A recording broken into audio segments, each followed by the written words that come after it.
What's going on, Internet? It's Ted from Immersion here, and we are talking about something that is not a survey, so I'm excited. We are talking about the Draconic Gifts section in Fizban's Treasury of Dragons. This is the last section under the Dragon Magic chapter, and basically what this is sort of, if you recall the epic boons from the Dungeon Master's Guide, or the charms, the sort of what at that point were high-level things that you could give to players when they reached a certain level and you didn't want to give them magic items, or maybe they were full up on attunement or things like that. So the Draconic Gifts are sort of non-typed buffs or boons that you can give to somebody. However, what causes them to happen is odd and is part of this sort of fundamental shift in the way we perceive dragons in the world of Dungeons and Dragons as now sort of world-shaping, world-creating meta-beings, as it were. Yeah, that's a thing. I'll get to it eventually, but for now we're just going to talk about Draconic Gifts. Before I jump into that, though, hey, look at that. You guys got me up to 85K. So this number has been climbing every day, and it's just blowing my mind. So thank you for continuing to support me and the channel. You can just click that subscribe button. You know, liking and commenting helps too, but subscribe drives that number up, and that allows me to, it opens more doors for me and allows me to make more and cooler stuff for all of you. So let's go ahead and dive right in. So here we can see Draconic Gifts, and it says, as described in Chapter 3, the death of a dragon can result in power taking root in a character. Basically, what this is, essentially, a high level for this right now, is when a dragon dies, at least the lore that's been established now, because the entire world was created, all D&D multiverses and universes and things were created by Bahamut and Tiamat together, as per the the Elegy of the First World. Basically, if a dragon, they're such a super powerful magical creature now, when they die, the power and magical essence of them is sort of redistributed. And what this makes me think of immediately was the Marvel versus X-Men, not Marvel versus X-Men, the Avengers versus X-Men arc a couple years ago, where the Phoenix Force was distributed amongst 5 very powerful X-Men, and when one of them was defeated, they were like, hey, we beat one, but that power of the Phoenix was redistributed amongst the remaining people. And essentially, like, killing them or defeating them was a good thing, but in essence, you were making the next person that you fought more powerful. And that's kind of what this is about. Like, if there's 10 dragons in the world, there's 10 dragons worth of magical energy. You kill off the 10th one, the 9 remaining gather all of that power and get a little bit stronger. So if you were to slowly pick off all of the remaining dragons, the final 1 dragon would be the equivalency of 10 dragons. That's a very high level, me trying to just sum this up, but that's what we're talking about here, because in essence, if a dragon is destroyed, power sapped, whatever happens, potentially some of that power can be absorbed into your characters or your specific character, however that works, and that's essentially what a Draconic Gift is in a way. They also could be sort of a blessing granted to you, but let's take a look. So sometimes a Draconic Gift has an obvious visual manifestation. All right, well, let's go back to the top. So, right, takes root in a character, whether that person is the dragon's chosen heir or the dragon's killer. The result of this investiture can vary widely in power and impact, from a minor charm to a complete transformation. And it talks, here's a couple of options here. It says that might show a physical mark. And it shows a couple of options here. And it says sometimes this can be used to identify people who are dragon slayer to other people. But let's get into the gifts. So you can see there's a rarity and an age category. And you'll see the different gifts have different rarities to them, and they're saying that, you know, this is kind of the max that it is. So uncommon for wormling, rare for young, very rare for adult, legendary for ancient. So if you slay an ancient dragon, you could get, in theory, up to a legendary Draconic Gift. It says the rarity of the gift corresponds with the table. You can use more common Draconic Gift for an older dragon, but exercise caution giving it in the other direction. Very rare and legendary Draconic Gifts can unbalance the game if they're given to low-level characters. All right, so up first is Draconic Familiar. You gain the aid of a Draconic Familiar. While this might be a splinter of the consciousness of the dragon that invested you with power, you can cast the Find Familiar spell as a ritual without any material components, and when you cast the spell, your familiar always takes the form of a pseudo-dragon. which is pretty cool, but it also gives you some of the benefits of the Pact of the Chain Warlock. Additionally, when you take the attack action on your turn, you can forego one of your attacks to allow your Pseudo-Dragon Familiar to make one attack of its own with its reaction. So nothing too crazy, but... Then we get the better version, the even better version of the better Dragonborn that we got in this book, Draconic Rebirth, an uncommon gift as well. You become a Dragonborn. You replace the racial traits of your original race with the traits of a chromatic gem or metallic Dragonborn. However, the kind of Dragonborn you become matches the family of the dragon that is the source of the gift. You can keep any skill proficiencies you gained from your previous race, or you gain skill proficiency in 2 skills of your choice.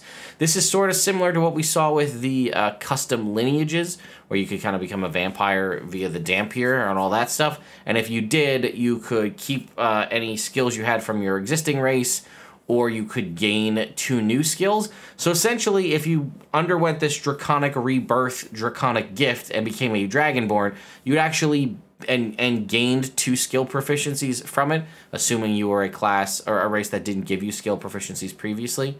Let's say you were a Halfling, and you became a Dragonborn now. You'd actually be better than the Dragonborn contained in this book, because you'd have all of those benefits, plus 2 skill proficiencies. Draconic senses are rare. You have blind sight out to a range of 10 feet. Within that range, you can effectively see anything that isn't behind total cover, even if you're blinded or in darkness. Moreover, you can see invisible creatures that aren't hidden from you, and you have advantage on perception checks. I would also like to point out that, again, we talked about the high-level nerf, level 17, for the Ascendant Dragon Monk, taking their blind sight range from 30 down to 10. The Draconic Senses Draconic Gift is better than that, because it not only gives you the blind sight up to 10 feet, but you also get a permanent advantage on perception checks. And I'll remind you again that if you have advantage on a check, the passive number goes up by 5. So not only is it advantage on all perception checks, it is a flat +5 bonus to your passive perception. Echo of Dragon Sight is very rare. You have begun to extend your awareness beyond this single material plane. You can cast Contact Other Plane as a ritual. The entity you contact is a dragon on another world in the material plane, so its knowledge of your world might be limited. Also, this dragon is an echo of the dragon who is the source of the gift, which might affect its attitude and behavior towards you, right? So, again, we know the concept of a great worm is a dragon that has basically joined forces with its consciousness, the echoes of its consciousness on other material planes. So if you have Clouth the Red Dragon here on Faerun, and you have a version of Clouth in Eberron, if all of the different versions of Clouth join consciousness, they become a Great Worm, right? So if you killed Clouth in Faerun, you now might get this Echo of Dragon Sight, but I imagine the other echoes of Clouth would be pissed off at you because you killed one of them, therefore ultimately weakening them in the long run if they ever were to become aware of all of their other consciousnesses.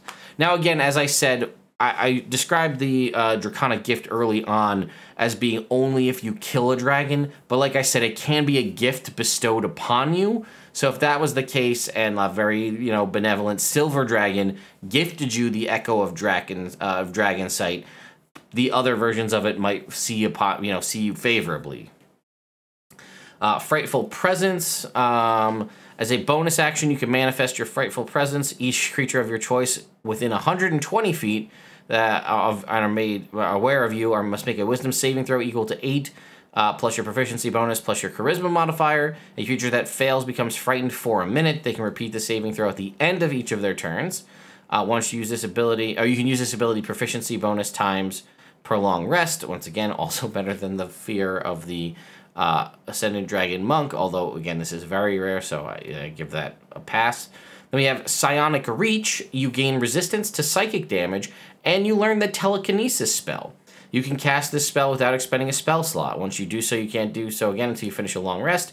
You can cast it with any spell slots you might have, and it's Intelligence, Wisdom, or Charisma based on whatever you use to cast the spell you choose. I also really like this one a lot because it's a damage resistance and a very useful, powerful spell. And again, it's a great way to get that spell on a spell list that might not normally have it. And you can see here, a dragon's blood can be powerful as it is toxic. So, for example, it looks like this Dragon Slayer here might be doing some sort of ritual or drinking or pouring dragon blood on themselves that might be part of the roleplay aspect of gaining the Draconic Gift, who knows. We have Scaled Toughness, is a legendary Draconic Gift. You are resistant to piercing and slashing damage. Interesting that it's only the 2 and not all 3, but alright. Then we have Tongue of the Dragon, an uncommon gift. You can speak, read, and write Draconic. As a bonus action, you can make your voice audible up to 300 feet away for 1 minute. And Dragon's Wiles, you have advantage on persuasion checks. And then it also gives you an option here. It says feats as Draconic Gifts. If your campaign uses the optional feat rolls, still calling them optional, by the way, optional feat rolls from the player's handbook, your DM might give you a feat as a variant Draconic Gift. You gain a feat of your DM's choice, which is related in some way to the Draconic power required, and it gives some examples. Again, more stuff like this is what I'd like when we talk about homebrew. Like, I would have loved a table or a little sidebar like this, referencing the horde magic items, right? Your heightened senses give you awareness of your surroundings, either alert or observant. Dragon's blood has made you hardy and resilient, either durable, resilient, or tough. Exposure to the primal energy of the dragon's body has given you a magical affinity for a damage type, elemental adept. You are infused with the dragon's charismatic gift for inspiration, inspiring leader. You're imbued with the dragon's intellect, the keen mind spell. The dragon's gift lingers in a form of good luck, the lucky's feat. Or the dragon's inherent magic is transferred to your own blood, magic initiate. It says at the DM's discretion, you might also be able to gain one of the Draconic feats described in this book earlier, one of the 3 gift of the dragon, various dragon feats.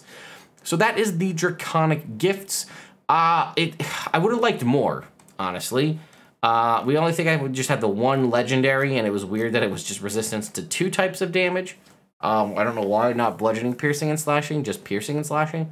Seemed a little odd to me. But yeah, I think this was a good idea. I like this concept. I like concepts of things like this. I wouldn't mind seeing Draconic Gifts adapted to other types of creatures. Again, maybe that's just because of the lore they've sort of built around dragons now that it's Draconic Gifts. But I also would like more of these, and I'm sure if it hasn't been done already, someone on the DM's Guild has made a expanded Draconic Gifts module or product that you can just go purchase that'll give you a bunch more options similar to this.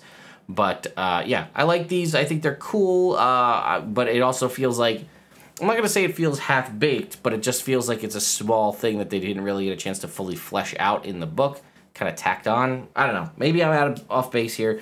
You let me know your thoughts in the comments down below, and we are finally moving in to additional chapters of Fizban's Treasury of Dragons. We are now moving into the latter half, I guess the 3rd, 4th, 5th, and 6th chapter of the book.